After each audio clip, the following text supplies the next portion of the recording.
Γεια σας, ονομάζομαι Ντεμούρτσο Διονύσης. Το βίντεο αυτό γίνεται στα πλαίσια της εργαστηριακής άσκησης 17.1 των υποερωτημάτων Α, Β και Γ. Θα ξεκινήσουμε το Α υποερώτημα που μας ζητά να αντιγράψουμε και να τρέξουμε το κώδικα αυτό αναπηματικά και να παρατηρήσουμε τους καταχωρητές που σχετίζονται με το χρονιστή TAF0. Έχουμε αντιγράψει εμείς ήδη τον κώδικα, θα τον τρέξουμε. Εδώ βλέπουμε ότι στο clock selects no clock source ουσιαστικά μας λέει εδώ δεν έχει ξεκινήσει ο χρονιστής να τρέχει. Εδώ έχουμε ανοίξει εμείς ήδη όλους τους καταχωριστές και τις σημαίες σύγκρισης και υπερχείλησης. Θα δούμε ότι εδώ με τις δύο πρώτες οντολογίες ουσιαστικά δίνουμε την τιμή 1 στο CS00 έτσι ώστε να ξεκινήσει ο χρονιστής μας να τρέχει εφόσον έχει μια τιμή μεγαλύτερη από το 0. Για να δούμε λίγο τρέχοντας. Βλέπουμε εδώ ότι το CS0 παίρνει την τιμή 1. Οι επόμενες δύο εντολές δίνουμε την τιμή 16 στον OCR0, οπότε μόλις ολοκληρωθούν αυτές τις δύο εντολές, ο OCR0 θα πάρει την τιμή 16 στο 16αδικό. Για να το δούμε λίγο.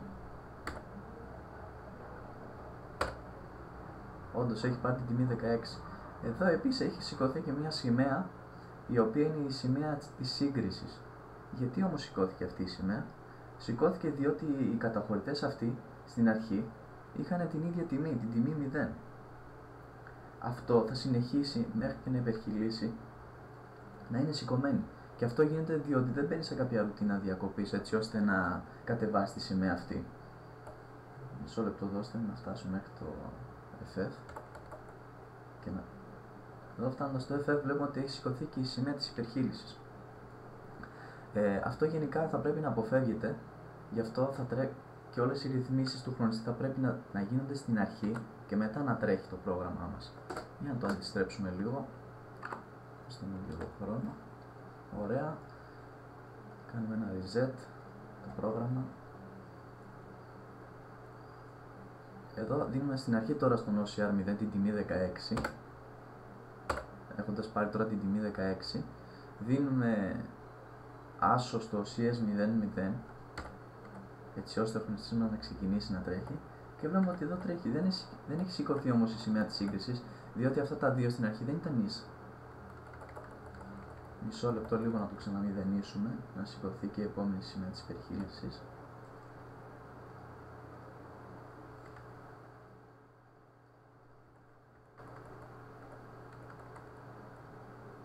Εδώ θα δούμε ότι θα σηκωθεί και η σημαία της υπερχείλησης και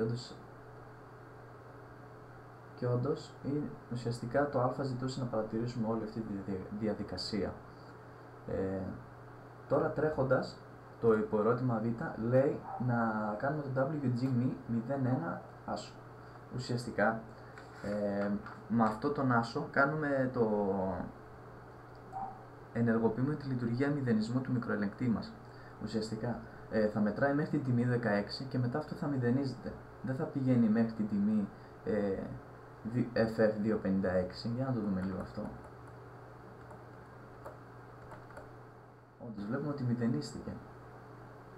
Δεν τρέχει με το 256, δηλαδή θα πάει μέχρι την τιμή 16 και θα μηδενίσει.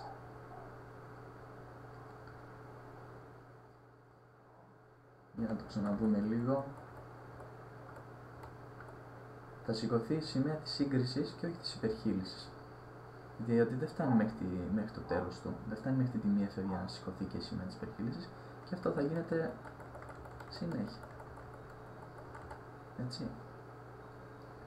Τώρα στο γ υποερώτημα μας ζητά να βάλουμε και στο CO0 την τιμή 1 και να δούμε τι θα γίνεται και να κάνουμε την έξοδο, το port Β έξοδο. Ουσιαστικά έξοδος γίνεται κάνοντας όλη τη θύρα Β τώρα έξοδο.